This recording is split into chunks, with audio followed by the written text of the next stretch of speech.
দাঁড়িয়ে আছে দীঘার জগন্নাথ মন্দির, যেটা ইতিমধ্যে বাংলা শুধু নয় বিশ্বের দরবারে একটা নতুন ইতিহাস সৃষ্টি করেছে জগন্নাথ দেবের স্নান যাত্রা।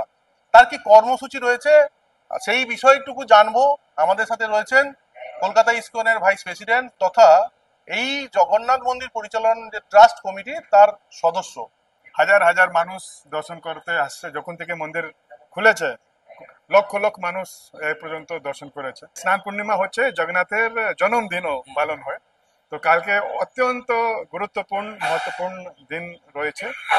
সকালে 9টার দিকে আমরা পাহান্ডি বিজয় করে ভগবানকে এক একজনকে আমরা মন্দির থেকে বার করব। আবার ওরা এখানে আমরা মঞ্চ করছি, যেখানে মঞ্চে ভগবানের আমরা স্নান বেদি তৈরি করেছি, যেখানে ভগবানকে বসানো হবে। সব থেকে আগে সুদর্শন চক্র আসবেন, তারপরে বলরামজি, সুভদ্রা দেবী, তারপরে জগন্নাথ, তারপরে ভগবানকে ওখানে চান করানো হবে। আমরা প্রায় 108 যে তীর্থ আছে ওখানকার জল আমরা নিয়ে এসেছি, ও জল ব্যবহার হবে। অন্য যত তীর্থস্থল রয়েছে ভারতে ওখান থেকে আমরা এনেছি।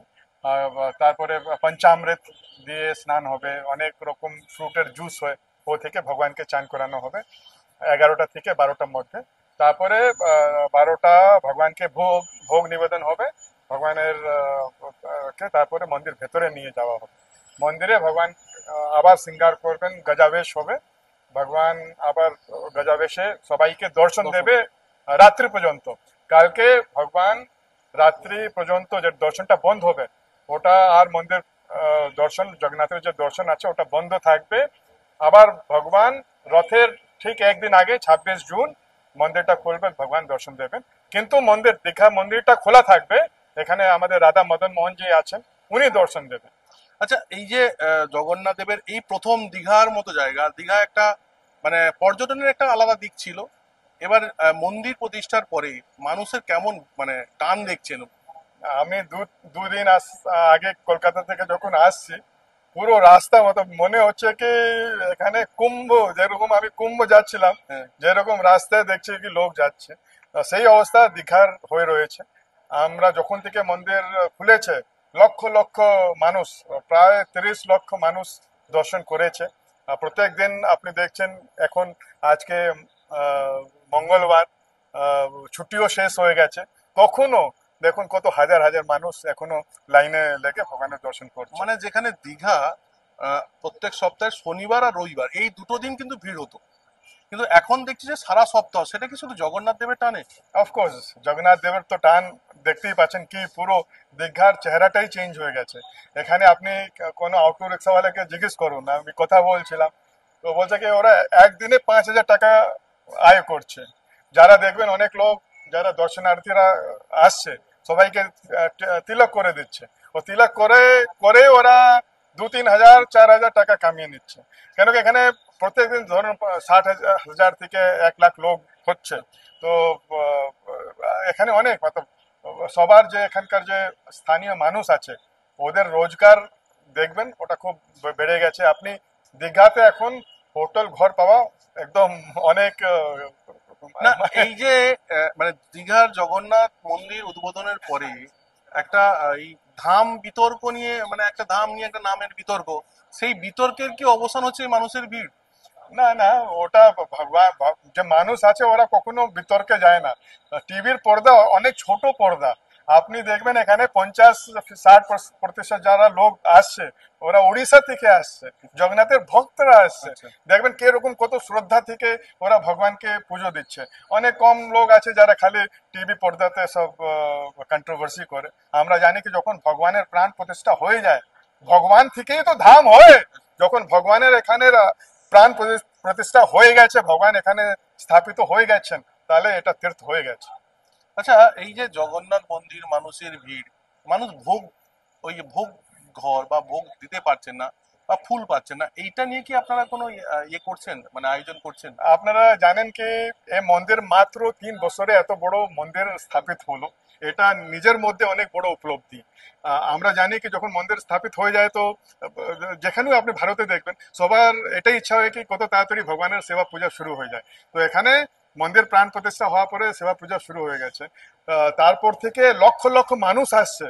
এটা মনে হয় আমরাও কখন ভাবিনি কি এত লোক, আমরা জানতাম কি লোক আসবে, কিন্তু লক্ষ লক্ষ মানুষ আসছে। তো নিশ্চয়ই এখন যেটা আপনারা দেখছেন কি অনেক কাজ চলছে, এখন প্রোগ্রেসে রয়েছে। ওখানে এখন ডালাঘর রেডি হয়ে গেছে, জুতো স্ট্যান্ডটাও রেডি হয়ে যাচ্ছে, উল্টো রথের আগে অনেক কিছু রেডি হয়ে যাবে। কিন্তু যত আপনি অ্যারেঞ্জমেন্ট করুন না, যদি 2 লাখ 5 লাখ লোক এসে যায়, তাহলে তো এটা তো হ্যাঁ, তো তো এটা এটা তো এটাই আছে কি ভগবানের এত লোক মানুষ আসছে এখানে, নিশ্চয়ই ভগবান আস্তে আস্তে সবকিছু এখানে ব্যবস্থিত হয়ে যাবে। ভোগ ভোগ আমরাও যেটা অনেক রান্না করছি, আমরা 200 কেজি রাইসের ভোগ রান্না করছি, ওটা 15 মিনিট 1 ঘন্টার মধ্যে শেষ হয়ে যাচ্ছে। তো ওর হিসাবে আমাদের কিচেন আছে, কিন্তু কিচেন অলরেডি মতলব পুরো ফুল ফ্লেজে চলছে। তো অ্যাডিশনাল যেটা রিকোয়ারমেন্ট আছে ওটা আমরা চিন্তা ভাবনা ট্রাস্ট মিটিং এ আমরা ওটা ডিসিশন নিয়ে ইনফ্রাস্ট্রাকচার তৈরি করব। আর আস্তে আস্তে এত ভালো হয়ে যাবে জায়গা, এখানে কোটি কোটি আপনারা দেখছেন কি বিদেশ থেকে লোক চলে আসছে। বিদেশ থেকে লোক, যারা বিদেশিরা পুরী মন্দিরে ঢুকতে পারতো না, ওরা এখানে এত, আপনি দেখবেন অনেক বিদেশি এখানে 1.5 মাস থেকে একজন বিদেশে এখানে বসে গেছেন, বলছে কি আমার এত সুন্দর ঠাকুর, আমি মতলব এই সুযোগ আমি ছাড়তে চাই না। উনি এসে চিন্তা ভাবনা ট্রাস্ট মিটিং এ আমরা ওটা ডিসিশন নিয়ে ইনফ্রাস্ট্রাকচার তৈরি করব। আর আস্তে আস্তে এত ভালো হয়ে যাবে জায়গা, এখানে কোটি কোটি আপনারা দেখছেন কি বিদেশ থেকে লোক চলে আসছে। বিদেশ থেকে লোক, যারা বিদেশিরা পুরী মন্দিরে ঢুকতে পারতো না, ওরা এখানে এত, আপনি দেখবেন অনেক বিদেশি এখানে 1.5 মাস থেকে একজন বিদেশে এখানে বসে গেছেন, বলছে কি আমার এত সুন্দর ঠাকুর, আমি মতলব এই সুযোগ আমি ছাড়তে চাই না। উনি এসে পুজো করছেন, সবকিছু করছেন।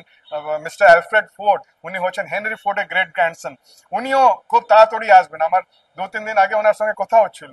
উনি এত প্রভাবিত কি মাননীয় মুখ্যমন্ত্রী এত সুন্দর মন্দির করেছেন আর জগন্নাথের করেছেন, স্পেশালি উনি ধন্যবাদ জানাচ্ছেন কি যারা বিদেশিরা রয়েছে ওদের এরকম সুযোগ করে দিলেন কি 365 দিন ওরা দর্শন করতে পারে। আচ্ছা আচ্ছা, এই যে কালকে যে স্নান যাত্রা, তাতে মহাপ্রভুকে কত মানে স্নান করার যে আয়োজন হচ্ছে, আপনার 108 তীর্থ থেকে জল আছে, দুধ কত আসছে? দুধ অনেক, 100 কিলো মতন দুধ থাকবে, এরকম অনেক কিছু থাকে। ওটা আমরা ভগবানের উপরে সবাই চান করাবে, এত চান করে নেন ভগবান কি ভগবান অসুস্থ লীলা করেন, ভগবান রাতের বেলা অসুস্থ হয়ে যান, এটাও ভগবানের লীলা, উনি দর্শন দেবেন না। আচ্ছা, স্নান যাত্রা কি একদম যারা পুণ্যার্থী আসছেন, ভক্তরা আছেন, তারা কি দেখতে পাবেন? হ্যাঁ, সবাই সবাই সবার জন্যই আমরা ব্যবস্থা করছি, আর সবাই দেখতে পারবে, সবাই দর্শন করে যেতে পারবে।